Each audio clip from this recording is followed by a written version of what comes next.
أما بعد باب هل يصلي الإمام بمن حضر وهل يخطب يوم الجمعة في المطر.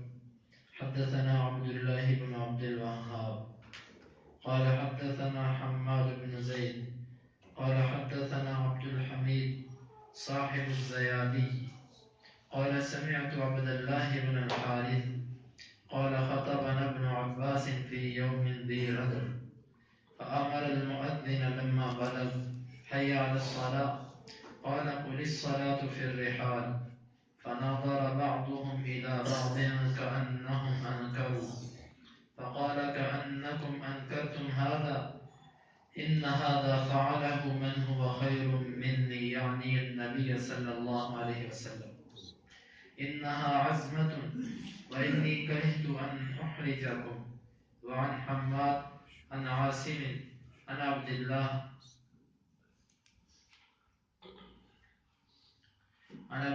بن الحارث عن ابن عباس نحوه غير أنه قال كرهت أن أؤثمكم فتجيئون تدوسون الطين إلى ركبكم. یہ باب ہے کیا امام جو موجود ہوں ان کو نماز پڑھائے گا اور کیا امام بارش میں جمعے کا خطبہ دے گا. امام بخاری فرماتے ہیں کہ ہمیں بیان کیا عبداللہ بن عبد الوہاب نے, وہ کہتے ہیں ہمیں بیان کیا حماد بن زید نے, وہ کہتے ہیں ہمیں بیان کیا عبد الحمید صاحب الزیادی نے, اور وہ کہتے ہیں کہ میں نے عبداللہ بن حارث کو سنا وہ کہہ رہے تھے کہ عبداللہ بن عباس رضی اللہ عنہ نے ہمیں ایک بارش والے دن خطبہ دیا اور مؤذن کو یہ حکم دیا کہ جس وقت وہ حی علی الصلاۃ پر پہنچے تو یہ کہے کہ الصلاۃ فی الرحال, نماز گھروں میں پڑھو. تو جب یہ بات عبداللہ بن عباس نے کہی تو بعض جو موجود تھے وہ ایک دوسرے کی طرف دیکھنے لگ پڑے, گویا کہ وہ اس بات کا انکار کر رہے تھے. عبداللہ بن عباس رضی اللہ عنہ فرمانے لگے کہ کیا تم اس کا انکار, گویا کہ تم اس کا انکار کر رہے ہو, بے شک یہ عمل اس نے کیا ہے جو میرے سے بہتر ہے. اور وہ نبی صلی اللہ علیہ وسلم کو مراد دیتے تھے اور فرمانے لگے بے شک یہ مسجد میں آنا, بارش میں جمعے کے لیے آنا یہ عظیمت ہے اور میں ناپسند کرتا ہوں کہ میں تم کو تکلیف میں مبتلا کر دوں. اور حماد سے اور وہ عاصم سے اور وہ عبداللہ بن حارث سے اور وہ ابن عباس رضی اللہ عنہ سے اسی طرح کی ایک روایت ہے, مگر اس میں یہ بات ہے کہ انہوں نے فرمایا میں ناپسند کرتا ہوں کہ تم کو مشقت میں تکلیف میں ڈال دوں, تم اس حال میں آؤ کہ تمہارے ٹخنے جو ہیں, تمہارے جو گھٹنے ہیں, یہاں تک تم مٹی کے اندر دھنستے آؤ, میں اس چیز کو ناپسند کرتا ہوں. مسئلہ یہ ہے کہ کیا جب بارش ہو رہی ہو تو مسجد میں کچھ لوگ آ سکتے ہیں کہ نہیں آ سکتے. تو یہ مسئلہ واضح ہے کہ جب بارش ہو رہی ہو تو اس وقت لوگوں کو اختیار ہے کہ وہ اپنے گھروں میں نماز پڑھ لیں, لیکن اگر کوئی آنا چاہے تو آ سکتا ہے. اس کی دلیل یہ ہے کہ عبداللہ بن عباس رضی اللہ عنہ خطبہ دے رہے تھے اور کچھ لوگ موجود تھے اور بارش ہو رہی تھی. عبداللہ بن عباس سے جو لوگ موجود تھے ان کو نماز پڑھائی اور مؤذن کو اذان کے درمیان کہا کہ تم یہ بات کہہ دو کہ لوگوں گھروں میں نماز پڑھو. تو لوگوں نے اس چیز کو تعجب کی نگاہ سے ایک دوسرے کی طرف دیکھا. تو عبداللہ بن عباس فرمانے لگے کہ یہ عمل وہ ہستی کرتی رہی ہے جو مجھ سے بہتر ہے, یعنی نبی صلی اللہ علیہ وسلم. تو اس سے معلوم ہوا کہ اگر بارش میں کچھ لوگ مسجد آ جائیں تو ان کو جماعت کروائی جا سکتی ہے. ہاں, جو نہ آنا چاہیں تو ان پر کوئی گناہ نہیں ہے, کیونکہ جب بارش ہوتی ہو یہ ایک عذر ہے. جس طرح کہ عبداللہ بن عباس نے فرمایا میں ناپسند کرتا ہوں کہ میں تمہیں کہوں کہ آؤ مسجد کی طرف, اور جب تم آؤ تو تمہاری حالت یہ ہو کہ تمہارے گھٹنوں تک گارے میں تمہاری ٹانگیں دھنسی ہوں اور تم بڑی تکلیف اور مشقت کے اندر مسجد کو چل کے آؤ, میں اس کو ناپسند کرتا ہوں. یہاں سے یہ بات بھی معلوم ہوئی کہ بعض دفعہ کسی مسئلے کا اگر کسی کو علم نہ ہو تو اس سے اس مسئلے کا انکار نہیں ہو سکتا. جس طرح کے اب یہ سارے تابعین ہیں جو عبداللہ بن عباس کے پاس بیٹھے ہوئے یا تابعین ہیں یا صحابہ ہیں. اب ان کو اس مسئلے کا نہیں پتا کہ جب مؤذن اذان کہے بارش کے دنوں میں تو وہ یہ لفظ بولے گا اصلا صلو فی الرحال. وہ یہ لفظ ان کو اس مسئلے کا نہیں پتا، تو لہذا پتا نہ ہونا اس بات کی دلیل نہیں کہ اس مسئلے کا وجود نہیں. آج کل بعض لوگ کچھ ایسے مسائل کہ جن کے بارے میں کسی کو علم نہیں ہے، کچھ صحابہ نے انکار کیا ان کا مسئلہ ان کو پتا نہیں تھا، وہ اس انکار کو بنیاد بنا کر کہتے ہیں کہ یہ تو مسئلہ ہی نہیں تھا. کیوں؟ اگر یہ مسئلہ معروف ہوتا تو یہ صحابہ انکار کیوں کرتے؟ حالانکہ یہ ضروری نہیں ہے کہ ہر معروف مسئلہ ہر ایک کو معلوم ہی ہو. کبھی کبھار بہت عظیم آدمی پر، بہت بڑے آدمی پر ایک چھوٹی سی چیز مخفی رہ جاتی ہے. کامل علم یہ صرف اور صرف نبی کی خصوصیت ہے، نبی کے سوا کسی کے پاس کامل علم نہیں ہو سکتا. تو یہاں سے امام بخاری کے استدلال یہ ہے کہ خطبہ بھی ہو سکتا ہے اور بارش میں جو مسجد میں آ جائے اس کو نماز بھی پڑھائی جائے گی. امام بخاری فرماتے ہیں کہ ہمیں بیان کیا مسلم نے، وہ کہتے ہیں ہمیں بیان کیا ہشام نے، اور وہ یحییٰ سے، اور وہ ابو سلمہ سے. وہ کہتے ہیں کہ میں نے ابو سعید خدری رضی اللہ عنہ سے پوچھا تو وہ فرمانے لگے جاءت صحابۃ، ایک بدلی آئی، فما طالت، بس اس نے بارش برسائی، حتی سال السقف، یہاں تک کہ مسجد کی چھت بہ پڑی. وکان من جرید النحل، اور وہ کھجور کی ٹہنیوں کی تھی. فاقیمت الصلاۃ، بس اقامت کہی گئی. فرأیت رسول اللہ صلی اللہ علیہ وسلم یسجد فی الماء والطین، میں نے رسول اللہ صلی اللہ علیہ وسلم کو دیکھا آپ پانی اور مٹی میں سجدہ کر رہے تھے. حتی رأیت اثر الطین فی جبہتہ، یہاں تک کہ اس مٹی کے نشانات کو میں نے آپ کی پیشانی میں دیکھا. یہ واقعہ اس طرح ہے کہ لیلۃ القدر کی رات تھی، اس رات بارش برسی. نبی صلی اللہ علیہ وسلم جب نماز پڑھانے کے لیے نکلے تو یہ فجر کی نماز تھی. فجر کی نماز میں آپ آئے، نماز پڑھائی، اور جو مسجد کی چھت تھی وہ کھجور کی ٹہنیوں کی تھی. اور جب بارش برسی تو پانی مسجد کے صحن میں جمع ہو گیا. تو نبی صلی اللہ علیہ وسلم نے اسی حالت میں نماز پڑھائی. آپ کی پیشانی وہ پانی اور مٹی پر تھی، یعنی گارے پر سجدہ کیا. یہ نبی صلی اللہ علیہ وسلم کی نمازوں کی کیفیت ہے. دیکھیے ہمیں اگر قلیم کے بغیر یا صف کے بغیر کبھی نماز پڑھنا پڑے تو ہم نہیں پڑھتے، اور اگر کبھی ہاتھوں کو مٹی لگ جائے تو اس کا نماز کے درمیان ہی صاف کرنا شروع کر دیتے ہیں. نبی صلی اللہ علیہ وسلم کو دیکھیے کہ پانی اور مٹی میں سجدہ کر رہے ہیں. یہ آپ صلی اللہ علیہ وسلم کے خشوع و خضوع کی علامت تھی. اور کبھی آپ کو کچی مٹی پر یا ننگی زمین پر کبھی سے نماز پڑھنے کا موقع ملے گا تو آپ محسوس کریں گے کہ اس نماز کے اندر اور قلیم پر پڑھی جانے والی نماز کے اندر احساسات میں کتنا فرق ہے. بڑا فرق ہے دونوں میں. تو اس لیے اگر نماز پڑھتے وقت مٹی لگ جائے پیشانی کو، کپڑوں کو، ہاتھوں کو، اس کو جھاڑنا نہیں چاہیے، اسی طرح نماز پڑھے. صحابی کہتا میں نے نبی صلی اللہ علیہ وسلم کی پیشانی پر اس چیز کے نشانات کو دیکھا. اب اس حدیث سے معلوم یہ ہوا، امام بخاری کا استدلال یہ ہے کہ بارش ہوئی تھی، نبی صلی اللہ علیہ وسلم نے مسجد میں نماز پڑھائی.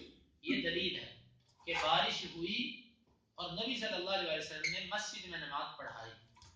امام بخاری یہ اشارہ دینا چاہتے ہیں کہ لازم نہیں ہو جاتا، فرض نہیں ہو جاتا کہ جب بارش ہو جائے تو کوئی مسجد میں نہ آئے، بلکہ جو آ چکا ہے یا جو آسانی سے آ سکتا ہے اس کا نماز پڑھائی جائے گی، اور جو نہیں آ رہا وہ اپنے گھر میں نماز پڑھ سکتا ہے. امام بخاری فرماتے ہیں کہ ہمیں بیان کیا آدم نے، وہ کہتے ہیں ہمیں خبر دی شعبہ نے، وہ کہتے ہیں ہمیں بیان کیا انس بن سیرین نے، وہ کہتے ہیں میں نے انس رضی اللہ عنہ کو یہ کہتے ہوئے سنا، قال رجل من الانصار، انصار میں سے ایک آدمی نے کہا انی لا استطيع الصلاة معك، اللہ کے رسول میں آپ کے ساتھ نماز پڑھنے کی طاقت نہیں رکھتا. وكان رجلا ضخما، اور وہ ایک موٹا آدمی تھا. فصنع للنبي صلی اللہ علیہ وسلم طعاما، اس نے نبی صلی اللہ علیہ وسلم کے لیے کھانا تیار کیا. فدعاه الى منزله، اس نے آپ کو دعوت دی اپنے گھر کی طرف. فبسط له حصيرا، اس نے آپ کے لیے چٹائی بچھائی.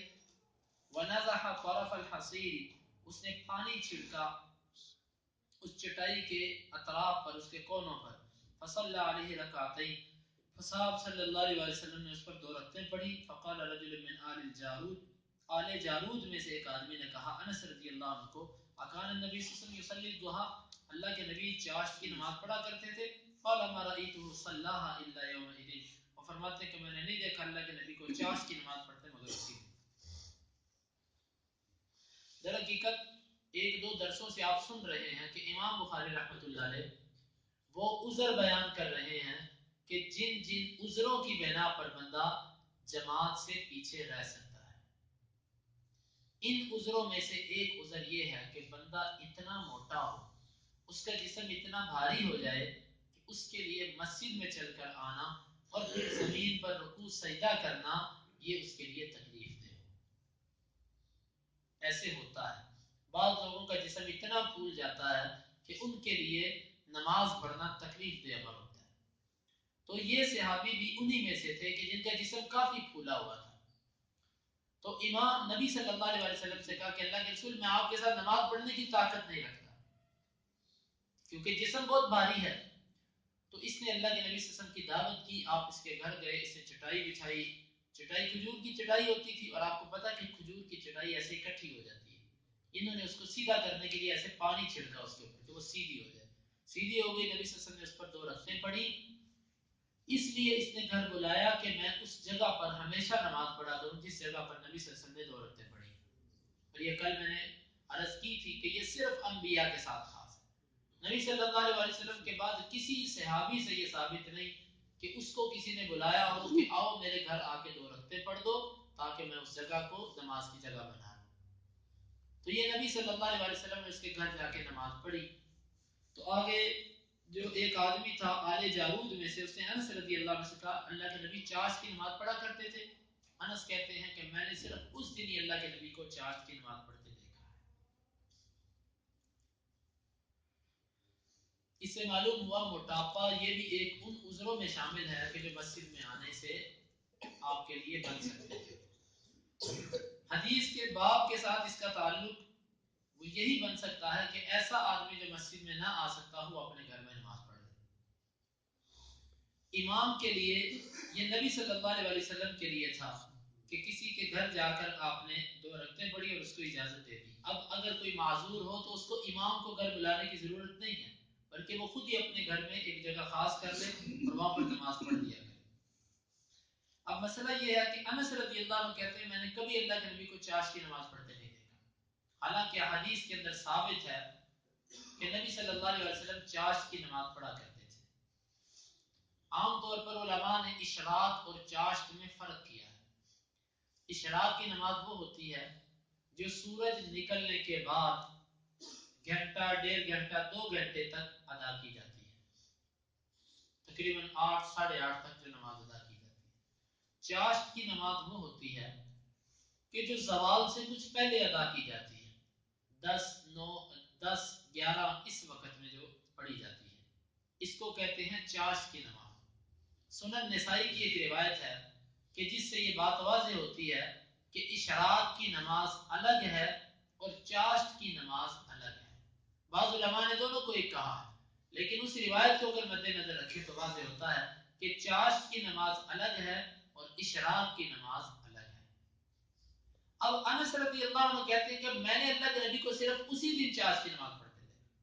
اور اسی طرح عائشہ رضی اللہ عنہ کے بارے میں بھی ایک ایسی روایت آتی ہے، وہ بھی کہتی ہیں کہ میں نے اللہ کے نبی کو یوں چاشت کی، میں نے کبھی اللہ کے نبی کو ضحیٰ کی نماز پڑھتے چاشت کی نماز پڑھتے نہیں دیکھا. تو یہ در حقیقت وہ اپنی رؤیت کی نفی کر رہے ہیں کہ ہم نے نہیں دیکھا. اس کا یہ مطلب نہیں ہے کہ اللہ کے نبی پڑھتے ہی نہیں تھے. نبی صلی اللہ علیہ وسلم پڑھتے تھے. جس نے کبھی کبھار دیکھا اس نے کہہ دیا میں نے 1 مرتبہ دیکھا. جس نے نہیں دیکھا اس نے کہا میں نے نہیں دیکھا اللہ کے نبی کو نماز پڑھتے ہوئے. تو جب کوئی صحابی ایسی بات کہے کہ میں نے نہیں دیکھا تو اس کا مطلب اس چیز کا انکار نہیں ہوتا بلکہ وہ اپنے دیکھنے کا انکار کر رہا ہوتا ہے کہ یہ چیز میں نے نہیں دیکھی. تو انس رضی اللہ عنہ کا یہ کہنا کہ اللہ کے نبی نے صرف اس دن پڑھی ہے یہ ان کی اپنی دیکھی کے مطابق ہے، وگرنہ نبی صلی اللہ علیہ وسلم یہ نماز پڑھا کرتے تھے. باب اذا حضر الطعام واقیمت الصلاۃ، یہ باب ہے کہ جب نماز کا وقت ہو جائے اس کی اقامت کہہ دی جائے نماز کھڑی کر دی جائے اور کھانا موقع پر موجود ہو.